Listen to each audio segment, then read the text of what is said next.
suis exactement la même personne, c'est juste que mon enveloppe physique est différente, mais ma façon d'être, ma façon de penser elle reste exactement la même. J'ai vraiment pris conscience vers l'âge de 18-19 ans où j'ai vu pour la première fois à la télé un reportage sur les personnes en transition. Et au moment où j'ai vu cette émission, je me suis dit, mais attends, mais c'est exactement ce que je ressens au fond de moi. Je savais c'était quoi être gay, être lesbienne, bi, je savais qu'est-ce que c'était se travestir, mais le fait d'être transgenre, je n'avais pas eu tout ce mot dans mon esprit, je ne savais même pas que ça pouvait exister. Donc oui, effectivement, j'étais en adéquation, on va dire, avec le genre qui était assigné à ma naissance, mais sans réellement prendre conscience qu'il y avait peut-être un problème un petit peu plus profond que ça. Donc déjà, à l'époque, je m'étais renseignée un petit peu sur comment se maquiller les femmes, parce que du coup, moi, je me maquille en tant que travestie, donc c'est encore différent qu'une femme qui va se maquiller, comment elle s'habille, etc. Donc j'avais déjà commencé à demander à ma meilleure amie de me prêter des vêtements à elle, ou des choses comme ça. Et du coup, je me sentais trop bien en tant que Lynn, en fait. Enfin, je ne l'avais pas encore appelée Lynn à l'époque, mais en tant que femme.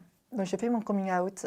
Donc j'ai eu ma période, je mettais des vêtements très proches du corps, maquillage à outrance, fond de teint, gloss et tout. Et j'ai eu cette période où j'étais vraiment au summum de la féminité, on va dire.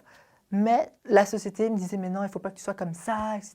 Il faut que tu changes, il faut que tu lisses un petit peu plus ton image, etc. etc. Les années sont passées et j'ai commencé, on va dire, à refouler ce côté gay jusqu'à totalement l'effacer. J'étais toujours gay dans ma tête, enfin, j'étais toujours attirée par les hommes en tout cas, mais je voulais plus qu'on le sache.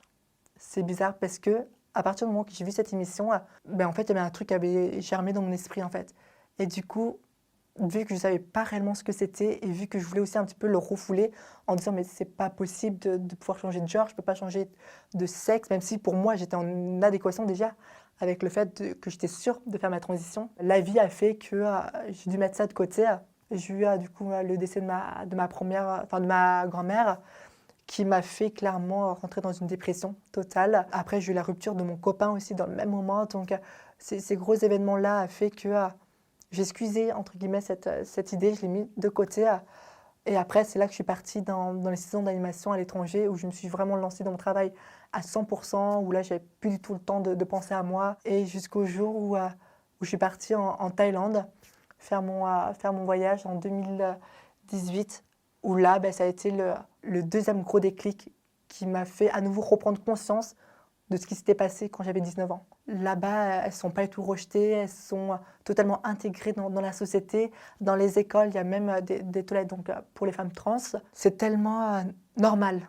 Il y a eu un moment où je me suis dit, vas-y, je vais à nouveau m'acheter une perruque, m'acheter des vêtements féminins, parce que ça faisait depuis 11 ans que je n'étais pas travestie, depuis mes 19 ans. Et je me suis dit, vas-y, je vais passer une semaine en tant que femme et voir comment c'est, parce que finalement là-bas, il y en a tellement de femmes trans que je passerai inaperçue. En plus, le fait que je sois asiatique, du coup, je passerai encore plus inaperçue dans le paysage. Et là, pendant une semaine entière, matin, midi, soir, j'étais Lynn. Et du coup, je me suis laissé 6 mois de réflexion. À partir du moment où j'étais vraiment à nouveau sûre de cette idée, en disant, ça se trouve, cette idée-là va me passer. Et en fait, pas du tout. Plus les mois avançaient, plus je me renseignais sur le sujet, plus je regardais des vidéos sur YouTube, des reportages, choses comme ça. Et plus je regardais ça, et plus ça me confortait dans l'idée de faire ma transition, et jusqu'en septembre 2018 où là, je l'ai dit à tout le monde. Pour mes opérations, j'ai commencé par la mammoplastie parce que pour moi, avoir une belle poitrine, selon mon image de la femme, bien évidemment, puisque toutes les femmes trans n'ont pas et tout la même vision de la femme, et heureusement, mais selon ma vision des choses, c'était important d'avoir une belle poitrine généreuse, avoir un beau décolleté.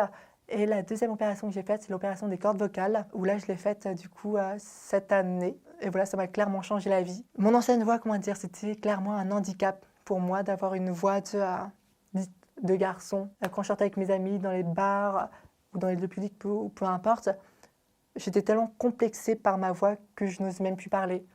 Alors que moi, je suis totalement tout le contraire de ça. Je suis quelqu'un d'assez expressif, qui aime bien parler, etc., qui aime bien donner ses idées. Et le fait d'être handicapée à cause de ma voix, du coup, ça me déprimait. J'étais vraiment dans une déprime totale. Au téléphone, on me disait toujours bonjour monsieur, au revoir monsieur. En plus, ça, je suis téléconseillère. Donc, du coup, je suis tout le temps au téléphone toute la journée. Donc, on me rappelle qui j'étais avant. C'était très compliqué pour moi, cette voix. Et depuis que j'ai fait cette opération, Ça m'a clairement changé la vie, hein. Maintenant, je n'ai plus peur de parler en public. Au téléphone, on ne mégenre plus, on dit plus monsieur, maintenant on dit tout le temps madame. Parce qu'avec mon entourage, je me suis sentie soutenue. Oui, enfin, ils ont bien accepté, ils m'ont pas du tout rejetée. Après, je sais que j'ai ma cousine avec qui je suis très très proche, avec qui j'ai grandi pendant toute mon enfance. Ce qu'elle a du mal, c'est de se dire qu'elle fait un trait sur tous les souvenirs qu'on a eus quand on était plus jeune, en tant que garçon, quand j'étais garçon avant. Et en fait, j'essaie de lui expliquer que en fait, je suis exactement la même personne, c'est juste que mon enveloppe physique est différente, mais ma façon d'être, ma façon de penser, elle reste exactement la même. Le reste de ma famille font l'effort de m'appeler en tant que Lynn, mais ça leur arrive plein de fois de me rappeler avec mon dead name, c'est-à-dire mon ancien prénom, ou me genrer au masculin. Et je leur en veux pas parce que, comme pour moi, ils font aussi leur transition de leur côté, petit à petit. C'est sûr que moi, ça m'embête. Voilà, ça m'embête parce que à chaque fois qu'ils m'appellent par mon dead name ou qu'ils me genrent en masculin, du coup, ça me rappelle qui j'étais avant et ça m'attriste un petit peu, mais je peux pas leur en vouloir parce que ils peuvent pas, entre guillemets, changer leur façon de penser depuis 27 ans qu'ils me connaissent. En l'espace de 2 ans, c'est pas possible. Malheureusement, mon papa, il est décédé avant que je prenne conscience de tout ça, parce qu'il est décédé en 2014, c'est ça. Et moi, j'ai pris conscience de ma transidentité en 2018. Donc non, mon papa, il n'a pas eu tout, je sais pas si c'était la chance ou non de prendre conscience de tout ça, en tout cas. Et c'est dommage. Je pense qu'il aurait été... j'imagine fière, j'espère. En plus, moi, je suis très spirituelle comme personne, donc je sais qu'il peut peut-être me voir de là-haut et en tout cas, j'essaie de faire des choses auxquelles il pourrait être fier. Est-ce que ma transition est finie?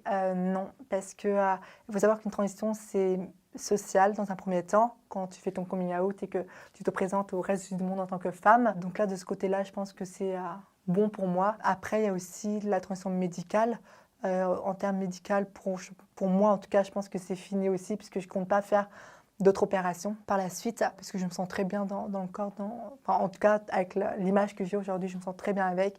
Et il me reste encore, malheureusement, le côté administratif. Pour le changement de prénom, du coup, c'est fait. Mais il faut maintenant changer l'état civil au tribunal. Et ça prend tellement du temps.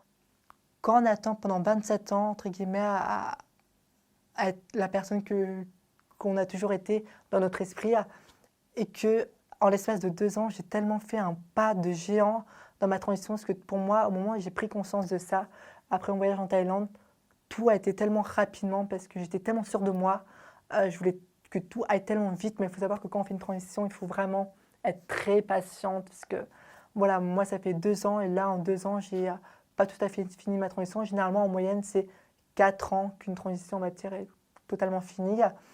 Mais en 2 ans, j'ai tellement fait un pas de géant qu'aujourd'hui, oui, je me sens vraiment moi. Et pour rien au monde, je pense que je reprendrai le corps que j'avais avant, parce que j'étais tellement triste et tellement pas moi, malgré peut-être l'image que je pouvais donner à l'époque. Mais aujourd'hui, oui, effectivement, voilà, je me sens moi et j'ai envie de crier sur tous les toits. Et j'ai aussi envie que mon expérience puisse peut-être inspirer aussi d'autres jeunes en transition.